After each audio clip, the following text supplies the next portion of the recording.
having an enlightening discussion with scientist and best-selling author Greg Braden of the USA. When he first began studying human origins, Mr. Braden wondered whether humankind was just a genetic coincidence or was intentionally engineered. Let's now find out how his research took shape. I don't know who or what or how, but the evidence is overwhelming that there is an intentionality and a design that underlies our existence. So as a scientist, my thinking was, if that's true, who or whatever put us here on earth would have left something inside of every one of us that tells us we're part of a greater existence and tells us that we're a family and that we're not so different from one another. And if I could find that, if I could find that common denominator, that somehow maybe it would help us to become greater than the differences, that began a search.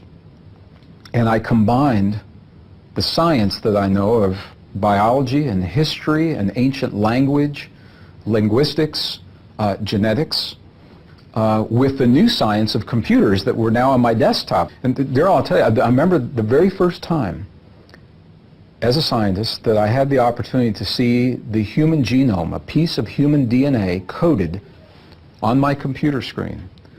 And all the CTAG, it all rolled down through the screen. And my brain looked at that. And I remember thinking, I said, I don't know what that says, but there's a code. There's a language. That DNA is a language. And whatever that language is, it's inside of me, and it's inside of everyone that looks at it. And some intelligent being placed it there a long time ago. Using all the technology at his disposal, Mr. Braden then began searching for the message encoded in our DNA. And this led to a research project using computers, the best science of today, and some of those ancient texts. And the bottom line is that what we discovered is every single ancient language, the letters of the language link to very precise numbers that have never changed. Mm-hmm. So whether we're talking about the Arabic language or the Hebrew language, or if we're talking about cuneiform and Sanskrit, what are called the ancient core or the ancient root languages, there's a mysterious number that's always been linked to those letters, and nobody knows where the numbers came from. That was interesting to me. So through a process that took many years, I came to understand that the numbers that represent the letter are also the numbers that represent the elements, what we call the elements on the periodic table of life and a physical reality as we know it. So in other words, it is if the ancients, they didn't know about the periodic table of elements the way we do today, but they knew about the numbers that were represented. And when we make the connections between the letters of the ancient alphabets, the numbers they represent, those numbers, if we look at them on the periodic table, they happen to be precisely the elements that make the DNA in our bodies. Now, we have the ability to take the sequences of DNA in a cell and through those numbers link them to letters in ancient alphabets. And lo and behold, the letters spell words and the words have meaning. Mm-hmm. And this has led to a book that's entitled The God Code. It was released in the year 2004. What we know is that there is a message, an intentional message within the DNA of all life. The message occurs in layers, and each layer has its own code that must be understood for that layer. And I'm still working on the deeper layers. Greg Braden says the message hidden in the DNA of all living beings is that which spiritual masters have tried to convey to humanity through the ages. He now reveals what's written in the topmost layer of our genetic code. The top layer is one that we understand very well right now. The top layer in the DNA of all life literally translates into the words God eternal within the body. God eternal within the body. We don't know who put that message there. We don't know exactly why it's there. But I can tell you that all I did was I followed the instructions in a series of ancient texts, following those languages, and I married that with the science of today, and this is what we found. If a higher intelligence is responsible for our existence, and that intelligence created us, it makes perfect sense that that intelligence would have left something for us to understand who we are. And if they left it in a temple or a text that could be destroyed and disappear over time, it wouldn't make sense.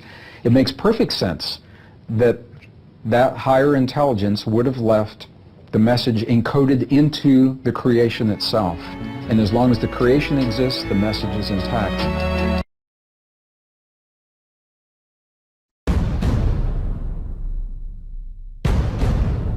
Harvard University discovers message from God in our DNA code. Researchers at Harvard University announced today that they have found what appears to be a message from God written inside the human genome. In a little explored section of non-coding DNA, a team of top geneticists discovered a 22-word snippet of ancient Aramaic in which God confirms his existence and his role in creating life on Earth. The stunning finding represents nearly irrefutable evidence of God's existence and his role in creating the process of evolution of natural selection. The message was discovered when researchers noticed strange mathematical patterns appearing within a certain section of the genome. For heaven's sake! We knew the patterns weren't naturally occurring, explains Charles Watson, the lead scientist on the project. But we couldn't come up with any convincing explanation for them. On a whim, we started cross-referencing the patterns with language databases, he explains, and we were shocked to find that the patterns corresponded to ancient Aramaic. Stunned by its discovery, the team contacted language experts familiar with Aramaic, the language Jesus Christ spoke in daily life. Entirely decoded, the message reads, "Hello my children. This is Yahweh, the one true Lord. You have found creation's secret. Now share it peacefully with the world." Yahweh is the biblical name for the Judeo-Christian God. The findings will be published in the journal Nature next month, and are expected to provoke the biggest scientific controversy since Charles Darwin published his theory of natural selection in 1859. This doesn't mean that the theory of evolution is wrong, says Watson. It's just incomplete. It seems that in reality the Judeo-Christian God actually started the whole process. And instead of just telling us about natural selection, he left a hidden signature that we could find 200,000 years later when we invented the right technology. It makes total sense really. Before this discovery I was a committed atheist. Now I'm a devout Christian. This is exactly the kind of proof I needed to ease my doubts. In addition to its profound impact on science, the news is set to revolutionize the world of comparative religion. I think the message clearly indicates that God wants us to coexist peacefully with fellow human beings, says Janice Taylor, a bishop in the Anglican Church. However, other Christian denominations have a different interpretation of the scientists' findings. Clearly this means a God is the one true God and that we should exterminate rival religions, says Frank Page, leader of the conservative Southern Baptist Convention.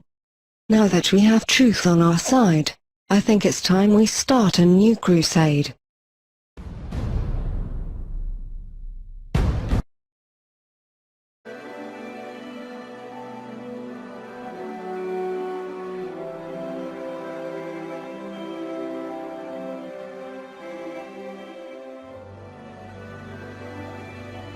If simple water molecules that form ice crystals exhibit magnificent structure, consider the design ingenuity behind large, complex molecules, such as DNA. DNA contains the blueprint for all life, and is by far the densest information storage mechanism known in the universe. For example, the amount of information contained in a pinhead volume of DNA would fill a stack of books 500 times higher than from here to the moon. The program code and design of such an incredible system indicates a supremely intelligent designer. The evidence to me that just cries out that there's a God is the study of DNA. DNA is a very powerful, massive information storage system. In fact, DNA that makes up our genes actually is like books of information that's read by a language system. It's absolutely phenomenal. And scientists know today that languages, a code, only come from an intelligence, and information only comes from information. Nobody's ever seen matter by itself give rise to a code. Nobody's ever seen matter by itself give rise to information. And as you look at DNA, it actually cries out, in the beginning, God created the universe. We all begin as a single cell the size of a period at the end of a sentence. How does that cell know how to build a body with 100 trillion cells in it, thousands of different kinds, and each one of them is so complex, nanochemical machinery beyond our comprehension how it works, and encoded is the instruction manual. It's the manufacturer's manual how to build and operate every part of this incredible body made up of 100 trillion cells. Furthermore, DNA is a three-dimensional molecule that is self-replicating. Each molecule is able to make an identical copy quickly and efficiently. The Lord has even programmed DNA to detect and correct replication errors. These sophisticated capabilities far exceed man's means. God has created the DNA molecule in such a way that it is self-correcting. There are special proteins called enzymes that go up and down the DNA molecule looking for and making repairs on a minute-by-minute, second-by-second basis. God created us with a DNA code that actually has what we call editase or editorial type enzymes. Just as an editor reads a newspaper or a book looking for mistakes, so God has created special enzymes that go up and down our DNA molecule, repairing the mistakes in ways that are unbelievably complex. There are many examples in creation of things that demonstrate the biblical God. One would be in our very DNA. Our DNA has information in it. And there is a whole field of scientific study called information science, which studies how information originates, how it's transmitted, and so on.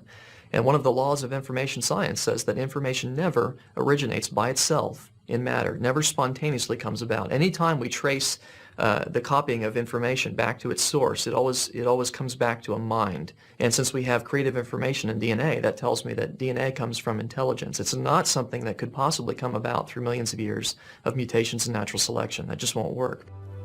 Yet even the DNA molecule is simple compared to cells. All life consists of cells, and each cell functions as a miniature city. When we consider that a human body consists of trillions of cells working together as one unit, we should be in humble awe of our Creator's intimate care and perfect wisdom.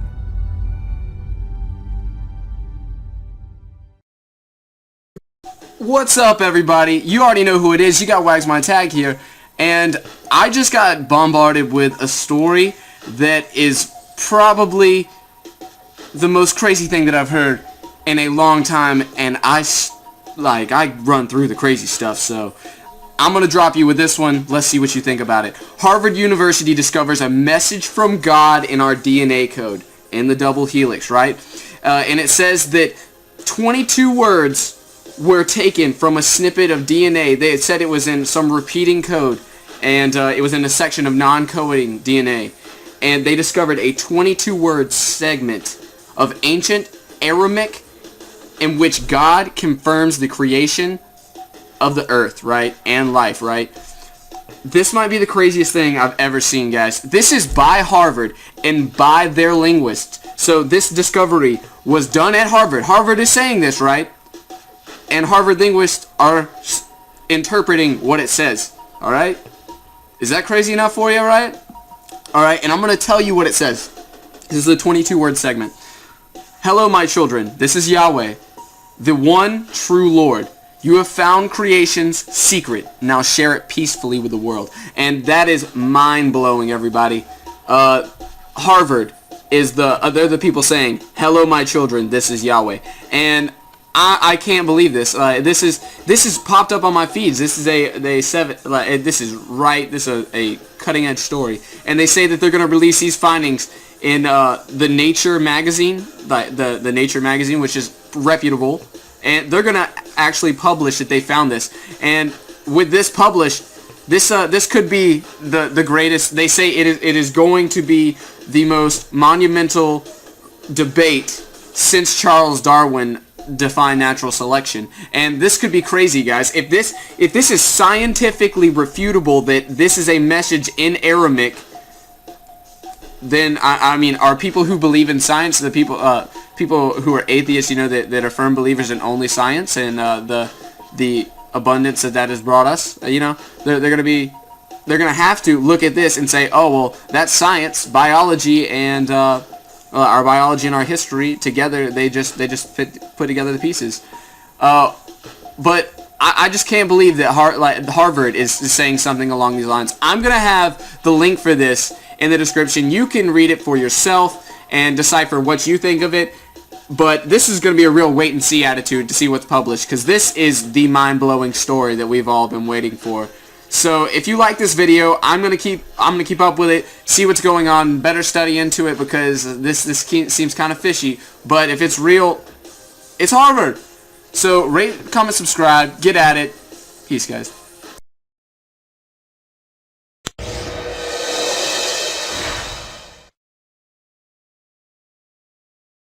Why? You were not a believer early in your life. Why? It was the way I was raised. I was raised in this remarkable environment by a drama professor father and a playwright mother, surrounded by theater, music, the arts. They were doing the 60s thing, except it wasn't quite the 60s yet. And I was exposed to all kinds of fascinating ways to learn about life and the world and ideas. But faith was not really on the list of things that were talked about. It wasn't that faith was put down or considered inappropriate for other people. It just didn't sort of enter the conversation in my childhood. Did it exist in your mind as a question? Oh, I had glimmers of something, some longing outside of myself, some sense that maybe there was a God up there that I might be able to reach out to. What brought you as an adult then to faith? Well, first, as an adult, I walked very far away from faith. I went from being sort of vaguely interested, but not really, to becoming an atheist. As a scientist studying physical chemistry, quantum mechanics, I became convinced that everything about the universe could be described by equations. So what changed that for you? Well, I changed my life plan from physical science to medicine. And when I went to medical school, the ideas about death and dying, which had been rather hypothetical, became very real. You can't be in that environment, sitting at the bedside of people who are facing the end of their lives, without having it affect you. Did you set out to find God or to find that there was no God? I set out to prove that my atheist position was correct. I set out to try to find out what really were the rigorous arguments that I assumed were there that would rule out any possibility of God for a thinking person. You must have found many of them. I found some. Many of them were ones I had cooked up in my own mind, but the harder I looked at them, the flimsier they were. All of us human beings have a sense that there is such a thing as right and there's such a thing as wrong. What a curious thing. Where does that come from? If you were looking for evidence of a God who cares about human beings, not just a God who started the universe in motion and then wandered off somewhere else, wouldn't this be an interesting place to find him? Basically as something written within our hearts, universally in humankind, making us different from other species, and calling us to be good and holy, pointing us as a signpost, if you will, towards something outside ourselves that is much more good and much more holy than we can imagine. Did you have at some point a born-again experience? When people talked to me about born again, I didn't know what they were really referring to when I was growing up. But yes, I did have a moment where I became a believer. I had struggled for 2 years with this debate within myself, gradually coming to the conclusion that belief in God was the most plausible of the choices, but that it couldn't be proved. And after many months of struggling with whether to make that leap, on a beautiful fall day, hiking in the Northwest with my mind a little more clear than usual because there were not the usual distractions, I felt I could no longer resist. And I became a believer that day in the sunshine and the shadow of the Cascade Mountains.